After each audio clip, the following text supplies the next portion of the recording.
கலசம் ஏற வேண்டும் தமிழ் என்கிற முழக்கத்தை முன்வைத்து நாம் தமிழக கட்சி நடத்தி கொண்டிருக்கிற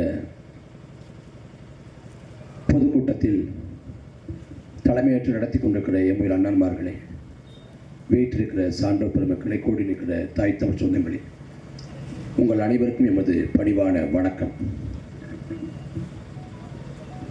உலகில் பல மொழிகள் பிறக்காத காலகட்டத்தில் 2000 ஆண்டுகளுக்கு முன்பாக தமிழ் மொழிக்கான தொல்காப்பியம் என்கிற இலக்கண இலக்கிய நூலை கொண்டிருந்தவர்கள் தமிழர்கள். உலகில் பல இனத்தவர்கள் நாடோடிகளாக ஓடோடி திரிந்த காலகட்டத்தில் தாங்கள் வாழ்ந்த நிலங்களை குறிஞ்சி, முல்லை, மருதம், நெய்தல், பாலை என்று 5 வகையாக பகுத்து இலக்கண வகுத்தவர்கள் தமிழர்கள். எப்படி வேண்டுமானாலும் வாழலாம் என்று எந்த விதியையும் இலக்கணத்தையும் பின்பற்றாத காலகட்டத்தில் வாழ்க்கை, அக வாழ்க்கை, புற வாழ்க்கை என்று பகுத்து அந்த வாழ்வுக்கு இலக்கணமாக அறத்தை வைத்தவர்கள் தமிழர்கள். உலகிற்கு முன்னோடி தமிழர்கள் நாம் தான். உலகிற்கு கலை, இலக்கியம், பண்பாடு, வேளாண்மை, நாகரிகம் என்று எல்லாவற்றையும் கற்றுத்தந்த பேரினம் தமிழர்கள். இன்னைக்கு தமிழ்நாடு என்கிற இந்த மாநிலத்தில் வாழ்றோம். இந்த தமிழ்நாடுங்கிற பெயரை அவங்க அண்ணா சூட்டினாரான்னா அண்ணா சூட்டினார். அது இப்ப 67க்கு பிறகு. ஆனா 11ஆம் நூற்றாண்டிலேயே இந்த நிலப்பரப்பு தமிழ்நாடு தான். இளம்புறநாள் பாடுறாரு, உன் நாடு எதுன்னு கேட்டா தமிழ்நாடுன்னு சொல்லுங்க. தொல்காப்பியம் வரையறுக்கிறது தமிழ்நாட்டின் எல்லை பரப்புகளை.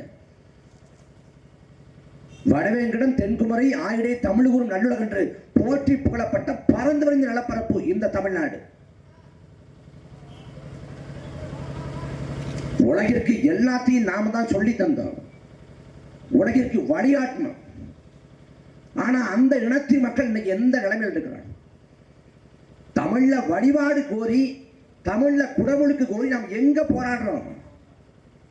ஆந்திராவிலையோ, கேரளாவிலையோ, கர்நாடகாவிலையோ, மகாராஷ்டிராவிலேயோ போய் அங்க இருக்கக்கூடிய கோயில போய் தமிழ்ல குடமுழுக்கு பண்ணுங்க, தமிழ்ல வழிபாடு பண்ணுங்க அப்படின்னு கேட்டு போராடுற தமிழ்நாட்டில் போராடுறோம். தமிழ்நாட்டில் தமிழர்கள் தமிழ் பாட்டன் சிவனுக்கு தமிழ்ல வழிபாடு செய்யுங்க, குடமுழுக்கு செய்யுங்கன்னு போராடுறோம். சத்குணநாத சுவாமி அப்படின்னு சொல்றோம். யாரு? ஆதி பாட்டன் சிவன். தமிழர்கள் சங்கம் வைத்து தமிழ் வளர்த்தார்கள். படிக்கிறோம். 3 சங்கம், முதல் சங்கம், இடைச்சங்கம், கடைச்சங்கம். முதல் சங்கம் தென்மதுரை தலைநகராக கொண்டு சங்கம் வைத்து தமிழ் வளர்க்கிறார்.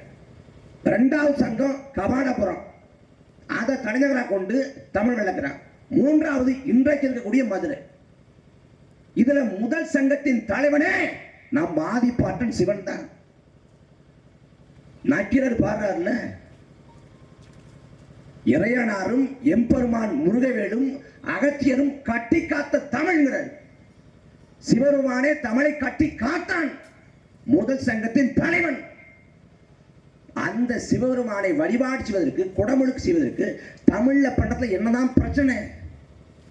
என்ன பிரச்சனை? நாங்க குடமுழுக்கு எதிராக பேசல. நல்லா நடக்கட்டும், எல்லாரும் வழிபாடு செய்யுங்க, உங்களுக்கு அருள் கிடைக்கட்டும், நமக்கு மாற்று கிடைத்தில்ல. ஆனா தமிழ்ல செய்யுங்களேன். தமிழ்ல இடும்பாவனம்ங்கிற இந்த நிலப்பரப்பு, இந்த ஊரு தேவாரத்தில் பாடப்படுது. சிவனுக்கு உரிய இடம் இந்த இடும்பாவனம் அப்படின்னு தேவாரம் சொல்லுது. தேவாரத்தில் பாடப்பட்ட திருத்தலம் இந்த திருத்தலம். அந்த தேவாரத்தை ஓதுங்க, தமிழ்ல ஓதுங்க. என் பாட்டன் ஆதி பாட்டன் சிவன் மனம் குளிர்வான், மனம் மகிழ்வான், அருளை கொடுப்பான், அள்ளி கொடுப்பேன். மழை பொழியும், உங்களுக்கு வரம் கிடைக்கும், எல்லாமே கிடைக்கும். பாட்டன் சிவனே தமிழை வளர்த்தான். அவனுக்கு புரியாத சமஸ்கிருதத்தில் மந்திரம் ஓதுனா அவன் என்ன வேண்டுதலை ஏத்துக்கிட்டு என்ன நிறைவேற்றி கொடுப்பான்? நியாயமான கோரிக்கை தானே. அநியாயமா எந்த கோரிக்கை வைக்கிறீங்கள? தமிழ்நாட்டை ஆண்டு கொண்டிருப்பது திமுக அரசு. 1967 இதே திமுக ஆட்சி அதிகாரத்துக்கு வர்றதுக்கு முன்னாடி என்ன முழக்கத்தை வச்சாங்க? எங்கும் தமிழ், எதிலும் தமிழ்னாங்க. நாங்கள் வந்தோம் என்றால் தமிழை எல்லா இடத்தையும் கொண்டு போய் சேர்ப்போம்னாங்க. ஆனா கொண்டு போய் சேர்த்தாங்களா?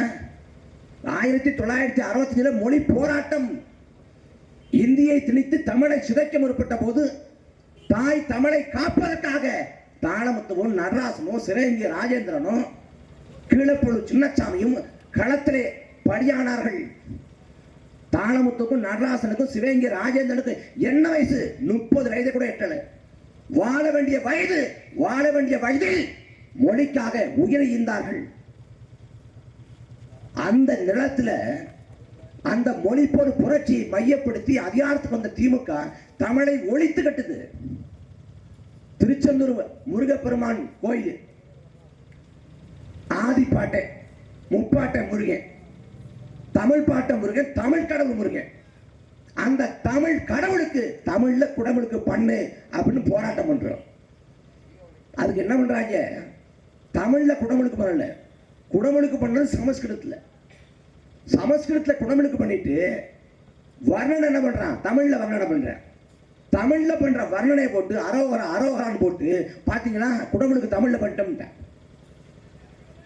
கரூர்ல ஒரு கோயில் தமிழ்ல குடமுழுக்கு பண்ணுங்க அப்படின்னு கோரிக்கை வச்சு நாம் தமிழர் கட்சி நீதிமன்றத்துக்கு போகுது. நீதிமன்றத்துக்கு போறப்ப நீதிபதி சொல்றாரு, அறநிலைத்துறை கட்டுப்பாட்டில் இருக்கக்கூடிய கோயில்கள்ல கட்டாயம் தமிழ்ல குடமுழுக்கு பண்ணணும். அப்படி பண்ண மறுத்தால் அந்த கோயில் நிர்வாகத்துக்கு 10 லட்சம் ரூபாய் அபராதம். யார் சொல்றா? மதுரை நீதிமன்ற நீதிபதி. தஞ்சை பெருவுடையார் கோயில் தமிழ்ல குடமுழுக்க செய்ய மாட்டோம் என்று மறுத்தான். நாம் தமிழர் கட்சி போராட்டம் நடத்தி, சட்ட போராட்டம் நடத்தி தமிழ்ல குடமுழுக்க சாத்தியப்படுத்தணும். அதே போல உங்கள் பிள்ளைகள் உங்ககிட்ட கோரிக்கை வைக்கணும். நாங்க இங்க கோரிக்கை பொதுக்கூட்டம் போடுறோம் இல்ல, இந்த பொதுக்கூட்டத்துக்கான அவசியமே கிடையாது. 20 நாட்களாக அந்த அதிகாரிகிட்ட பேசுங்க, தமிழ்ல குடமுழுக்கு பண்றாங்களான்னு கேளுங்க அப்படின்னா அவர் இங்க இல்ல அங்க இருக்காரு. அவர் 3 கோயிலுக்கு ஒரே நேரத்தில் பொறுப்பா இருக்காரு, அவரை பார்க்க முடியாது. சரி, இந்த அதிகாரிகிட்ட போய் மனு கொடுத்தா அதை வாங்கியாவது வச்சுக்கலாம்ல? இல்ல வாங்க மாட்டேன், அந்த ஈவோ தான் வரணும்.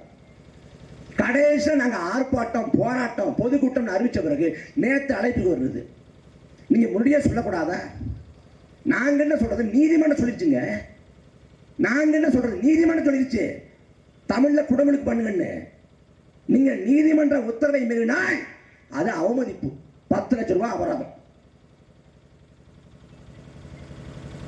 யாருக்கு என்ன கெட்டுக்கிற போது? தமிழ்ல குடமுழுக்கு பண்ணுங்க, எல்லாரும் வழிபாடு செய்வோம், முருகனை கொண்டாடுவோம், போற்றுவோம், முடிஞ்சு போச்சு. அது ஏன் போட்டு இவ்வளவு கஷ்டமா மாத்தணும்? தமிழ்நாட்டில் தமிழை வாழ வைக்க எவ்வளவு போராட வேண்டியிருக்கு தமிழர்கள். ஆளக்கூடிய அரசு இருக்கு பாருங்க, ஆளக்கூடிய அரசு ஒரு கேடுகட்ட, மானங்கட்ட, வெக்கங்கட்ட, ஈனங்கட்ட அப்படிப்பட்ட ஒரு அரசு. எந்த கோட்பாடும் இல்லை, எந்த கொள்கையும் இல்லை, எந்த பொது நோக்கம் இல்லை, எதுவுமே கிடையாது. ஆனா எல்லாத்துக்கும் வியாக்கியானம். நாங்கள் திராவிட மாடல் அரசு, அடித்தட்டு உழைக்கும் மக்களுக்கான அரசு, அன்றாட கட்சிகளுக்கான அரசு, எளிய மக்களுக்கான அரசு, பாமர மக்களுக்கான அரசு. யார் சொல்றா? ஐயா ஸ்டாலின். அடித்தட்டு உழைக்கும் மக்களுக்கான அரசா இந்த திமுக அரசு?